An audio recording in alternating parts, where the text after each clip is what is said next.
Good morning to all of you. So today we will start with a new chapter, heat. So in this chapter these are the following contents that we are going to discuss: heat as a form of energy, various units of heat. Then we will discuss about the temperature and the different scales which are used to measure the temperature, like Celsius scale, Fahrenheit scale, Kelvin scale. Then we will discuss about the effects of heat, like change in temperature of an object, change of state of a substance, change in dimensions of an object. Then we will discuss about the thermal expansion and its various types: linear expansion, superficial expansion, cubical expansion. Then thermal expansion in solids and liquids, as well as their practical applications. Then we will discuss about the how the heat is transferred and its various modes, like conduction, convection and radiation. So first of all, let's discuss heat. So heat is a form of energy. And how we can say that?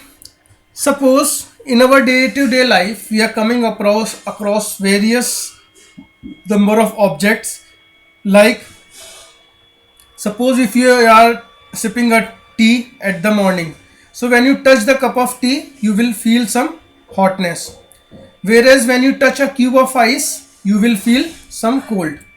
So what is heat? Heat is the energy that gives us sensation of hotness and coldness. Now the question comes, why we are feeling the heat?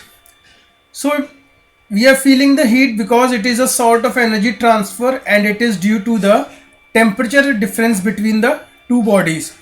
Like I have told you, a cup of tea approximately carrying a temperature of 70 to 80 degree, and your hand is having the approximate temperature of your body, that is approximately 37 degrees centigrade. So there is a difference of approximately 43 to 45 degrees centigrade. That is why you are feeling the tea as hot. Whereas in case of the ice, the temperature is around 0 degrees centigrade and your body is at the temperature of 37 degrees centigrade. So due to these temperature differences, in the first case you are feeling hot, and in the next case you are feeling your hand as cold. So this transfer of energy is always goes from a body at higher temperature to the body at a lower temperature. Like this is the case, this is hot and this is cold. So when you dip your finger in this hot water, you will feel hot due to the difference in temperature between the hot water and your body, and in this you will feel cold because of the difference in temperature from your body and this cold water. So in this case, heat will transfer from hot water to your body, and in this case heat is going to transfer from your body to the cold water. Then transfer of energy is always from a body at a higher temperature to lower temperature automatically. So you cannot transfer the heat from a cooler object to the warmer object without any external source, but you can easily transfer the heat from the hotter object to the cooler object without any source. So when you rub your hands, what happens? You feel some heat. When we burn wood, heat is generated, and that is why people sit near a bonfire during winters. So whenever during the winters you must be burning the wood in order to keep your body hot, or in order to maintain the temperature of your body. Why? Because during the winters temperature is quite low than our normal body temperature. So by burning these woods, the heat is generated, and therefore we feel easy and we feel warm. So since this is a sort of energy, so there must be some unit to calculate the value of heat. So SI unit of energy is joule, and that is the SI unit of heat also. And practical unit of heat is calorie. The other units of heat is calorie and kilocalorie. Now let's define what is 1 calorie. So 1 calorie is the amount of heat required to raise the temperature of 1 gram of water by 1 degree centigrade. That is, if you want to raise the temperature of 1 gram of water by 1 degree centigrade, then you have to provide energy is equivalent to 4.2 joule and it is equal to 1 calorie. So 1 joule is approximately equal to 0.24 calorie. And since joule is a very larger unit for the measurement of the heat, thus a larger unit kilocalorie is used. So kilocalorie is the amount of heat required to raise the temperature of 1 kg of water by 1 degree centigrade. So if you multiply this 4.186 by 1000, you will get this value 4186 joules. This much energy is required to raise the temperature of 1 kg of water by 1 degree centigrade. Now, as we have discussed, we are feeling the hotness or we are feeling the coldness. So there is a quantitative measure of heat energy, and that quantitative measure is of heat energy is given by the temperature. So temperature is defined as degree of hotness or coldness. That means how much temperature your body is feeling, whether it is lower than your normal body temperature or whether it is upper your lower body temperature. So how do we measure the temperature? You must have noticed whenever you are feeling ill and the doctor puts the thermometer at some point in your body and keep it there for around 2 to 3 minutes. Why? Because when two bodies in different temperatures are brought together in contact with each other, then the heat energy flows from hot body to the cold body until both the body reaches the same temperature. So this is the reason why the thermometer has been put at a point inside the body, so that after some time what happens, due to the transfer of the heat, both the bodies, that is your body as well as thermometer, reaches the same temperature, and after that you can notice your temperature. So SI unit of temperature is Kelvin. Okay, do not be confused about the SI unit of temperature. It is never Celsius or Fahrenheit. It is actually Kelvin. So when a glass of hot milk is to be cooled, what you can do, you can place it in a tumbler containing the cold water. So what happens, heat from this hot milk starts to flow into this cold water, and after some time this hot milk and this cold water comes to a equal temperature. Now in order to measure the temperature, we are following we are having a device, and that device is known as thermometer, and most of you must have seen the thermometer. Mercury thermometer is there. Then nowadays digital thermometer has been used, as well as now due to this COVID-19 pandemic, infrared thermometers are used.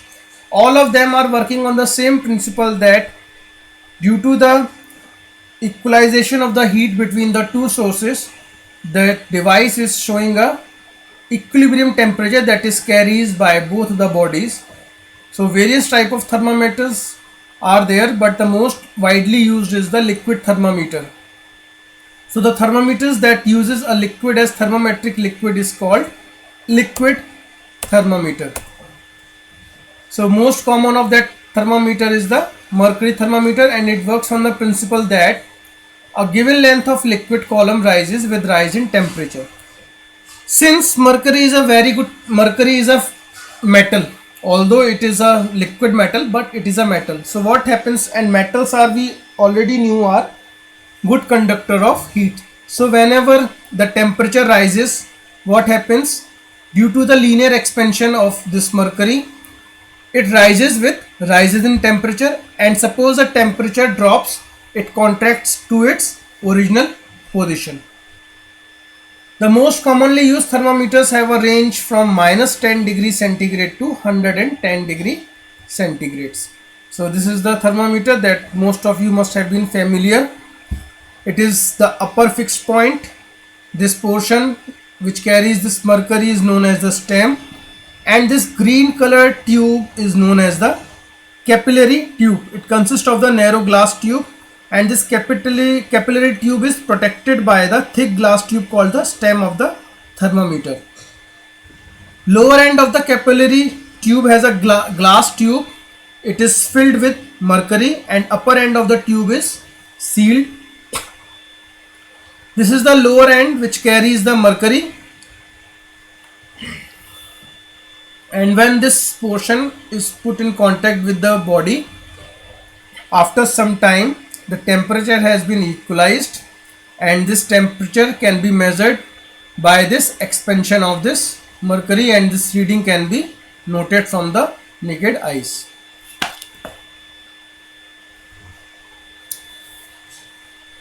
Now, to measure the temperature, there are various scales which are available, and first is among these three scales is Celsius scale. So this scale was introduced by the Swedish astronomer Anders Celsius.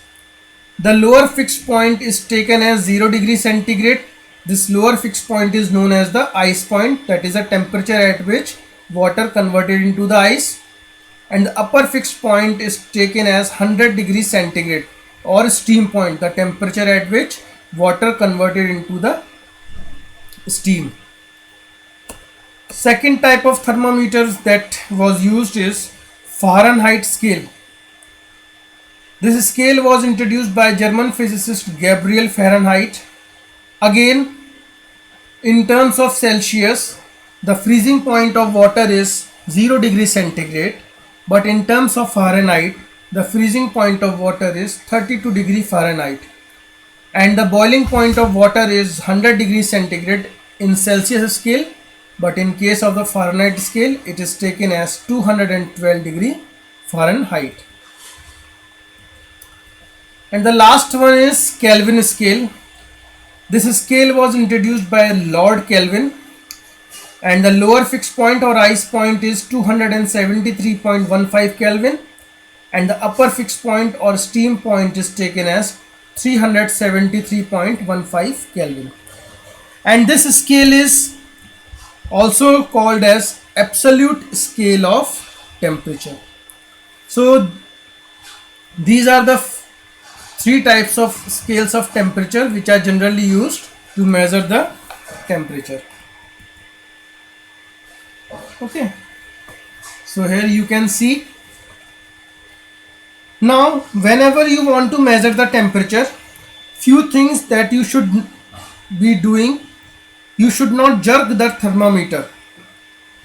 To lower the temperature, just cool it. Okay, then place the thermometer in the material whose temperature is to be measured. While measuring the temperature of the material when it is being heated, the thermometer should not touch the bottom or sides of the container. The ice should be in the level of the mercury. Suppose this is the level of the mercury, so if you want to measure the temperature, it should be in the level of the mercury, not above the level, not below the level. And read the temperature at the tip of the thread of the mercury, that is here you can read the temperature.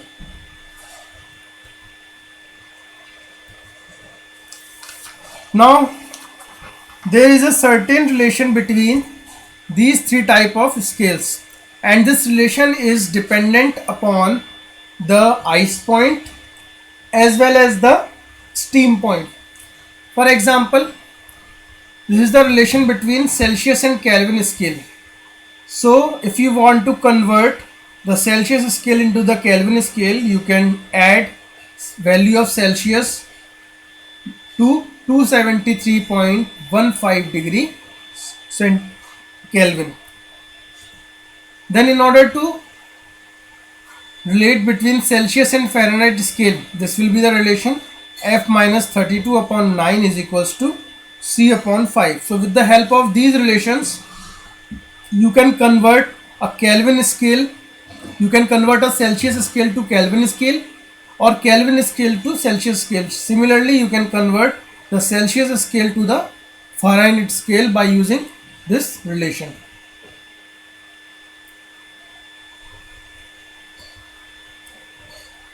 Now next is effects of heat.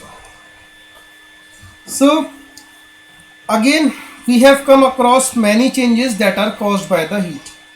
For example, an ice cube melts when we put it in a glass of water. Milk boils on heating. Wet clothes get dried in air. And we have studied about the thermometer. Due expansion of this mercury, it is again due to the heat. So heat energy causes a number of changes which is absorbed or released by a substance. So let's discuss few important effects of heat. So first of all is change in temperature of an object. So we already knew that if you heat a body, the temperature rises to a certain extent, and when it is cooled, the temperature falls. So this change in temperature depends on the amount of heat absorbed or released by the body or the material of the body. If heat is absorbed, the temperature of the body increases. For example, suppose if you put your hand on the fire, then what happens? The heat will flow from the fire to your body, and hence the temperature of your body increases and you feel a sensation of heat. And suppose if you put your hand inside a cold water at a temperature of around 4 degrees centigrade or 0 degrees centigrade, what happens? Now the heat will start flowing from your hand to the cold water. So what happens? You feel a sensation of coldness. So why this happens? Because your body is releasing the heat and the temperature of your body starts decreasing. Similarly, in order to change the state of a substance, what we need? Again, heat. So the change of substance from one physical state to another is called its change of states. So there are so many processes that you have already studied in the previous classes, like melting you have studied, freezing, boiling, condensation, evaporation, sublimation and deposition. So these all are the processes in which heat is required, whether the heat should be observed from the object or whether the heat should be released by the object. So there are three states of matter that you already knew: solid, liquid and gas. So here is a little bit of a diagram. So when the solid changes to the liquid, what happens? It absorbs the heat. This process is known as melting. Liquid changes to gas, again by absorbing the heat. Then gas to liquid by condensation, then liquid to solid by releasing the heat by freezing, then solid to the gas by sublimation, and gas to the solid by reverse sublimation. So let's discuss these processes one by one in detail. So first of all, the process in which the solid changes into a liquid state at a constant temperature by absorption of heat is called fusion or melting. So ice is a solid, it melts into the water, that is liquid, at a temperature of 0 degrees centigrade, and wax melts at 63 degrees centigrade. So this process is known as the melting. So that point at which the solid starts changing into the liquid state is known as the melting point. Here you can see, as soon as the ice is placed on the surface, it starts to melt because now temperature starts to increase on the surface and it is converted from solid state to the liquid state. Next in context is vaporization. So the process in which liquid changes into the vapor state at a constant temperature by absorption of heat. For example, water vaporizes to steam at a temperature of 100 degrees centigrade. So that temperature is known as the boiling point. Here you can see a pan containing the water. As soon as the temperature reaches 100 degrees centigrade, it starts converting into the vapor state. Now, when the gas changes into the liquid state at constant temperature by releasing heat, in that case heat has been released, so that fixed temperature is known as the condensation temperature. For example, again the steam condenses to water at a temperature of 100 degree centigrade. Here you can see the steam starts to condensing into the water at a fixed temperature of 100 degree centigrade. Now again water is converted into the ice by the process of freezing. So when the liquid changes into the solid state at constant temperature by releasing heat, so heat should be released. As the heat is released, it is converted into the solid state. So that process is known as freezing. So water changes into ice at a temperature of 0 degree centigrade. Here you can see this bottle carrying the water. After that it has been cooled to 0 degree centigrade, it is freezed into the ice. The process in which the solid directly converts into the gaseous state at all temperatures is called as sublimation. For example, very familiar example of camphor or naphthalene. So here you can see that this is the camphor, and slowly it starts to disappear into the environment at all temperature without going into the liquid state. So this process is known as sublimation.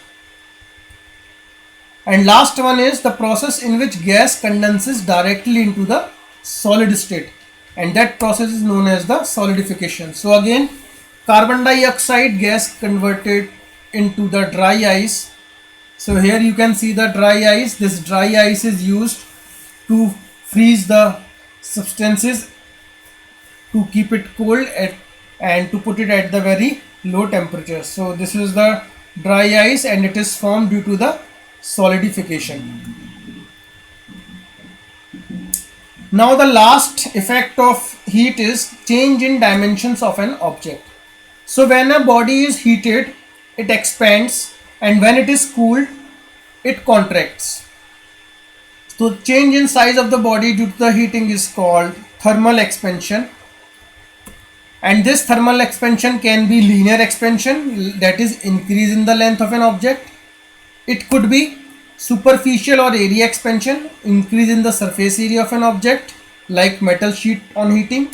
And it could be cubical or volume expansion, that is increase in volume of an object like metal block or on heating.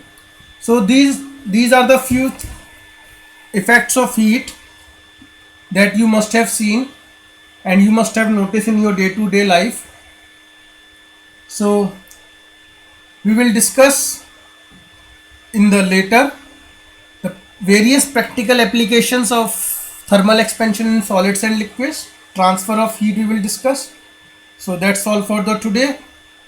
Thank you.